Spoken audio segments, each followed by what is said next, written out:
Ben Richards is an angry man, but with good reason. He can't afford the medicine his sick daughter needs. And he lost his job, and she's getting sicker. But he has a light bulb moment when he sees a recruitment ad from the network. You see, the network isn't just the biggest entertainment conglomerate in the world. They own everything, from the most popular TV shows all the way down to a little thing called the government. The crown jewel being the Running Man. The prize, $1 billion. Billion with a B. If you can last 30 days on the run from hunters, police, and every other person in the country. That's right, there's a bounty on your head, but Ben isn't completely alone. He has a ragtag band of rebels who know that the game is rigged, and he's always got his anger. Brought to you by the twisted mind of Stephen King, and brought to life by Edgar Wright. With cameos galore, Glen Powell is the Running Man.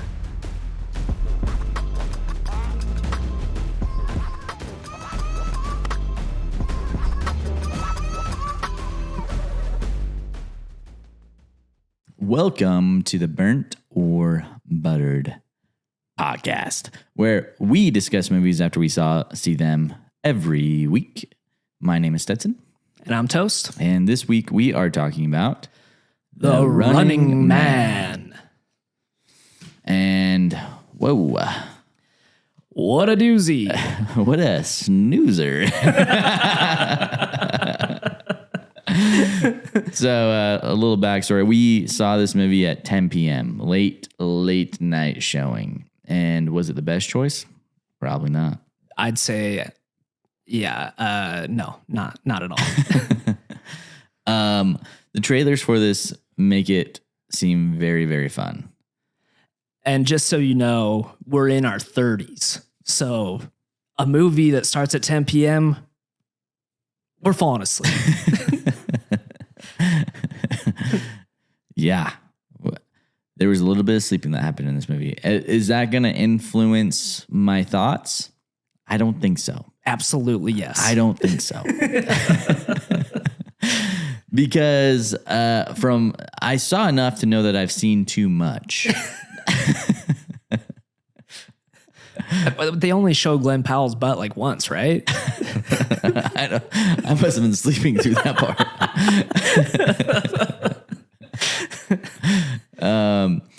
But yeah, the biggest thing that sticks out about this film, just from the very first moment that Glen Powell's on the screen, is that he's overacting.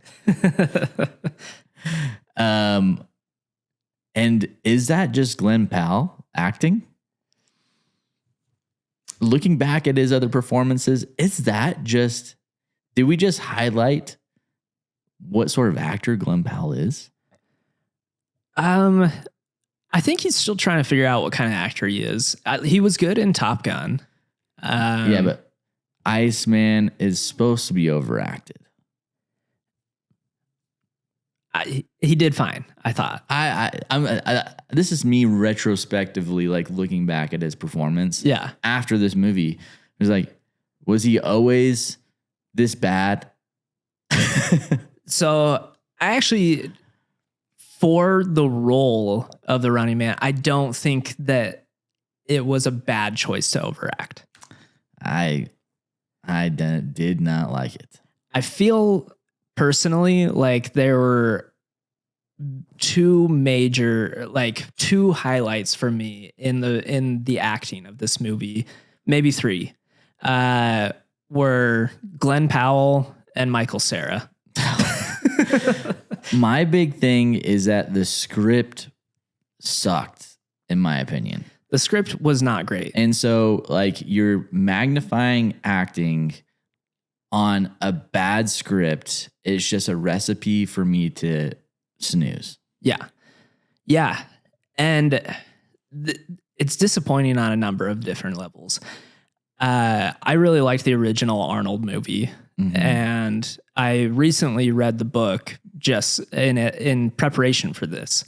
And so I think that maybe if I hadn't read the book, I don't know. I'm not sure. But this is supposed to draw more from the book than the original movie. And it does stay closer to a lot of the, the plot, but they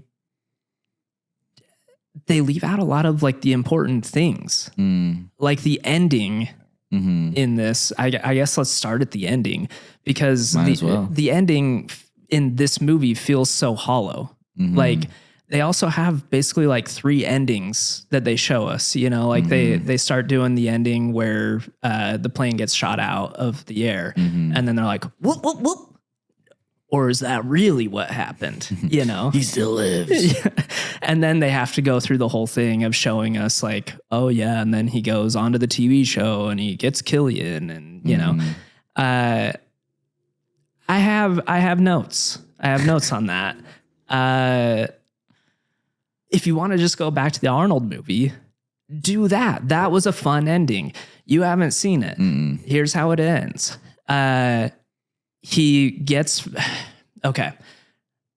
It's a lot more political in the original one. The 2 guys who go into the Running Man with him are like, they were all in prison together. They all escaped together. And then they get put in the Running Man because they got video of Ben Richards running and Arnold runs good, man. So they put them all in the Running Man, and Arnold isn't really like a team player. He's like, I just want to get through this. I want to live, And the other 2 guys are like, there is a satellite dish in the arena. If we can make it there, we can send a signal out to everybody so that they can see the corruption of the government.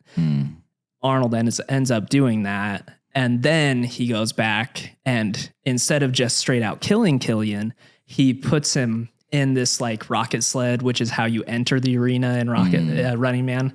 And he sends him into the arena, and it's like a fun, I don't know. It's just fun. In the book, the way that it ends is he accepts the position as the lead hunter, and then he flies the plane into the network building. They're unsuspecting. They're not anticipating him to do that. And that's how it ends. Because in the book, none of these people are good. Like Ben Richards, he's not a bad guy, but he's not a good guy. Yeah.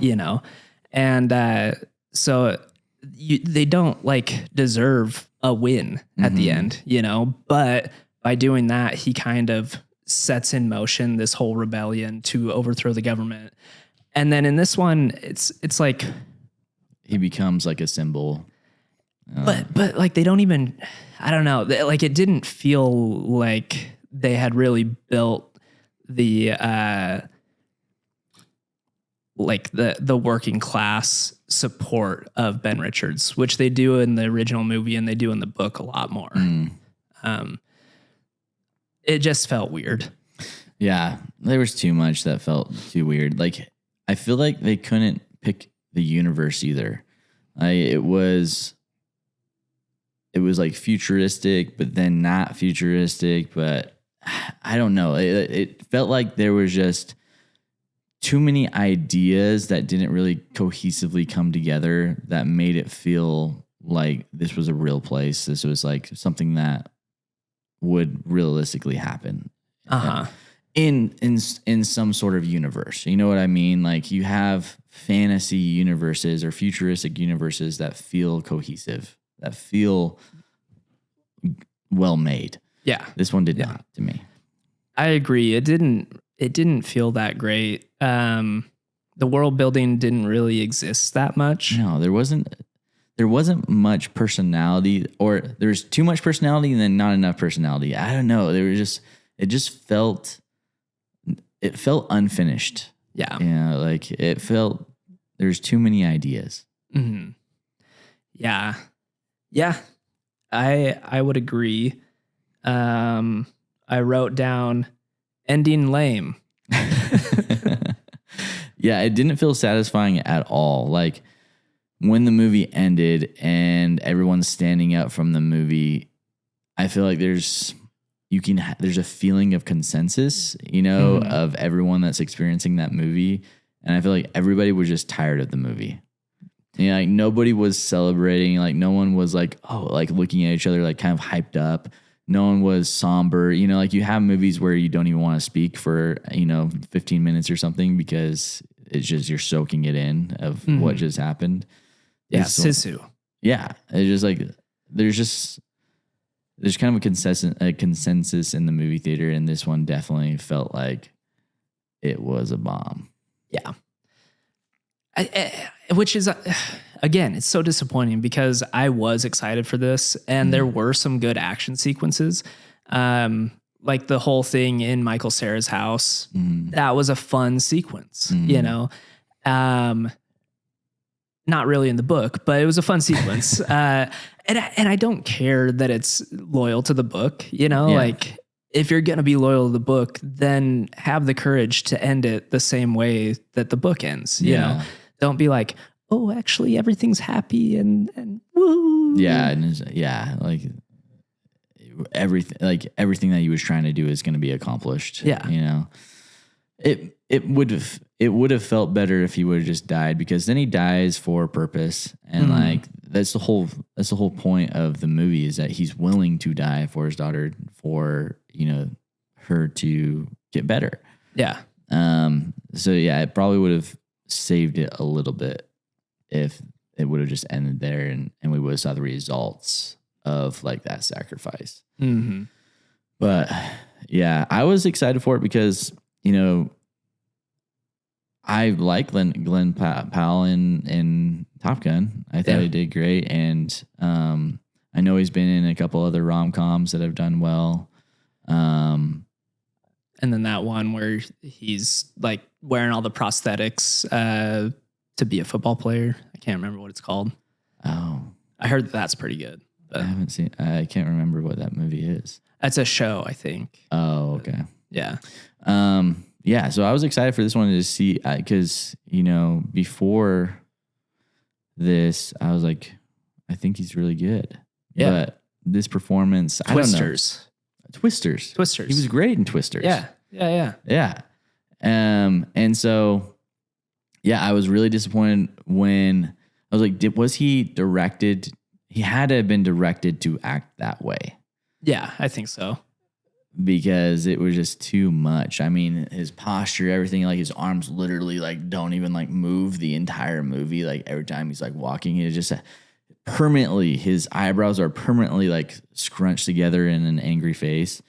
It's like, you can be angry and still like have that anger not physically show, Or have more nuance, I guess. Like even in the original movie, Arnold was an angry dude, but he still smiled and like an angry guy is gonna like find stuff amusing every once in a while, especially like he's angry and he just kicks the crap out of someone that he doesn't like that's gonna feel good as an angry guy. Like you're doing things to feel good, to get your anger out, like whatever your anger is, like there's gotta be some sort of like outlet or something. Yeah, some sort of goal attached to your anger. Yeah. It's just like, oh, I'm just going to be a perpetually angry man about the situation that I'm in. And it's just like, so you're just going to hate life forever?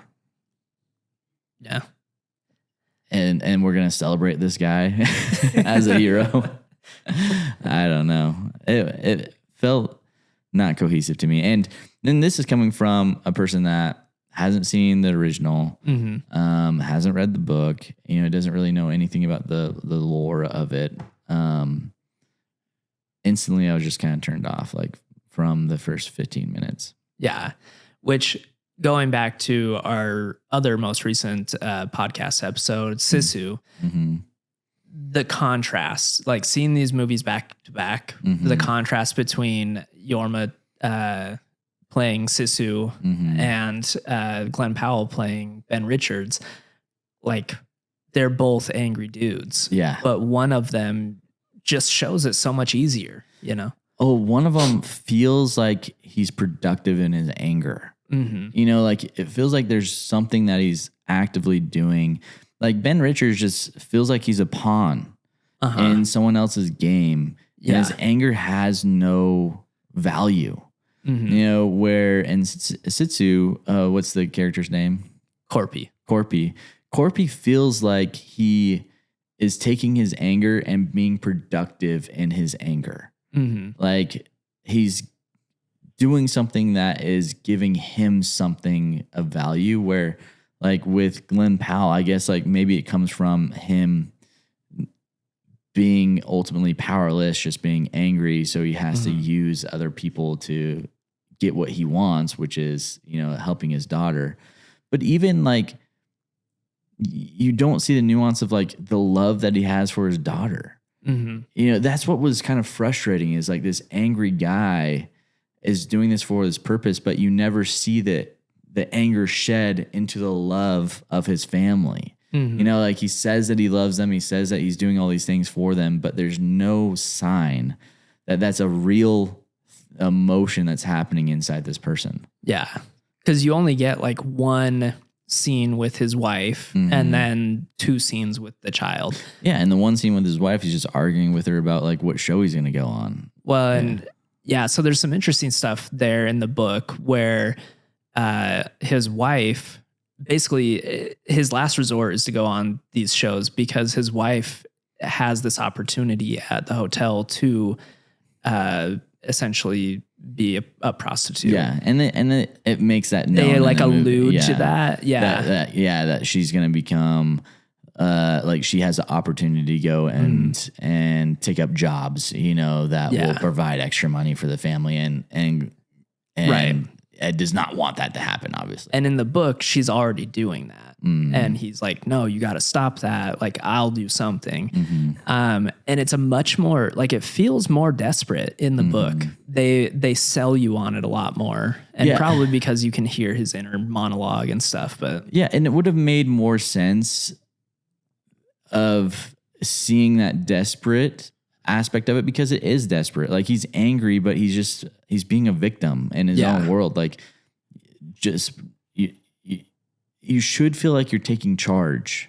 Like, the running man should feel like, I am doing something to change my life because there's no other options for me. Like, he goes in and he's like, you know, gonna audition for all these other shows or whatever, and he's just like, the whole audition, the whole like tryout for the shows, he's like this pissed off guy that like there's nothing to it. They're not going to put you on like a personality TV show. Like, there's nothing to that. It, like, that part really just pissed me off, because it's just like, you're not, like, what are you doing there? He's not even making a real try. No. It's just like going through the motions thing. Where in the book, like there's so much more depth to that character, you know, and his desperation, his reasoning for doing these things. And the fact that by the end of it, he's like, even I don't deserve to like live in a better society than this. You know, it was interesting. But do you have much more that you want to talk about with it? Just some history on the book itself. It was originally published not by Stephen King. Oh yeah. It was published by Richard Bachman, which a bookstore clerk in New York, was reading one of Richard Bachman's books, and he was an avid Stephen King book lover. So he started noticing some similarities in like phrasing and stuff. And he was like, I wonder if this is Stephen King. How crazy is that though? Yeah. And so he started looking into it, made an inquiry with Stephen King's agent, and he got a phone call from Stephen King saying, you know, I'm Richard Bachman. I know I'm Richard Bachman. What are we going to do about this? That's crazy. Yeah. That someone like would be such a fan that could recognize like just the voice from completely different types of stories. Yeah. Well, if you've read any Stephen King novel, you've read like 1,000 pages, you know?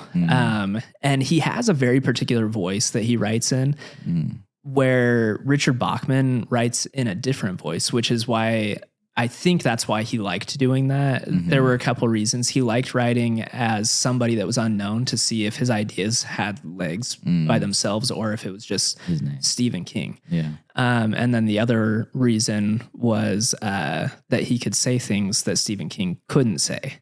Oh. And let's just say there is a lot less fun things in the book.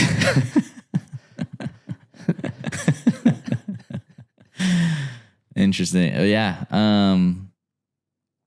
Yeah, that is an interesting fact about like the book and Stephen King. And has there been like, so with Richard Bachman, is those books still like authored by Richard Bachman, or did they change all of them to Stephen King? They're all Stephen King now, I think. Okay. Yeah. So there's been a bunch of he wrote them mostly in the late 70s into the early 90s, I think. Maybe just the late 80s, but yeah. Crazy. Yeah. Well, should we rate this thing? Let's do it. What are you thinking? Straight up 2. Yeah. Straight up 2. Yeah, for me, I think it's pretty simple. I'm going to give this thing a 1.65. Dang, that's low. I mean, there's just nothing that I want to see again. Like, there's just nothing that would drive me to encourage someone to see this movie. There's nothing that it's not even bad enough to where I want to see how bad it is again. Like it is good enough that it was bad enough that I don't ever want to see it again. It's not bad enough that I'm like, oh, like it's almost comedic how bad it is. While watching it, I honestly thought like this should just be a couple episodes of like a short limited series or something. Like it's something that you could throw on in the background while you're doing something else and you're not really paying attention to it, you know? Yeah. I think that if they had made it a TV show and had maybe 8 episodes and actually went into depth of the character, then it probably would have been something that would be digestible and fun and good and like interesting. But yeah, either a complete rewrite of the script or definitely a new script, a reformatting of the show. New script, 1000%. Like that script was weak. It was, which is tough because you're literally coming from a Stephen King novel. You know, like I've read the book. It's a lot more fun than this, even though there's a lot of things that aren't so fun. The Book Angels version of it. Just go in and just eliminate all the controversial words in it. My dad did that to me once. He gave me the book Between a Rock and a Hard Place, but he had gone through and crossed out with Sharpie all of the swear words. No way. Yeah. That's funny. Sweet. Well, let us know what you guys thought if we're completely wrong on this one. I don't think we are, but maybe you saw a completely different movie than we saw that wasn't called Running Man. Maybe you stayed awake. Yeah, maybe we missed the one moment that he broke into like giving this character like super intense dimension. Yeah. All right. Well, we'll catch you in the next one.